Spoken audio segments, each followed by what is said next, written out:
కృతజ్ఞుడను. ఎంత ఉపకారం చేశావయ్యా, బహుగయ్యాళి భార్యనిచ్చావు, దానివల్ల చక్కగా వైరాగ్యం వచ్చింది.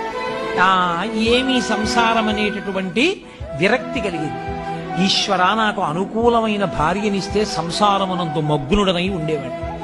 కానీ నేను అలా ఎక్కడ మగ్నుడనైపోతానో, ఎక్కడ నీకు దూరం అయిపోతానో అని నాకు గయ్యాళి భార్యనిచ్చావా, నేను నీకు సర్వదా కృతజ్ఞుడను అని ఆయన మెట్టు దిగి వెడుతున్నాడు. అవతల స్తంభం చాటి నుంచి ఇంకో ఆయన వచ్చాడు. ఈయనేదో వస్తున్నాడని ఆయన అక్కడ ఆగాడు. ఆయన వచ్చి అన్నాడు, ఈశ్వరా, నేను నీకు సర్వదా కృతజ్ఞుడను. గొప్ప అనుకూలవతి అయిన భార్యనిచ్చావు, అంత మంచి భార్యనిచ్చావు కాబట్టి పెద్దలని సేవిస్తున్నాను, ఈశ్వరుణ్ణి సేవిస్తున్నాను, యజ్ఞయాగాది క్రతువులు చేస్తున్నాను, దాన ధర్మాలు చేయగలుగుతున్నాను, 4 మంచి పనులు చేయగలుగుతున్నాను. అంత మంచి భార్యనిచ్చినటువంటి నీకు కృతజ్ఞుడను అన్నాడు. ఇప్పుడు ఈశ్వరుని యొక్క అనుగ్రహాన్ని పొందడానికి మేము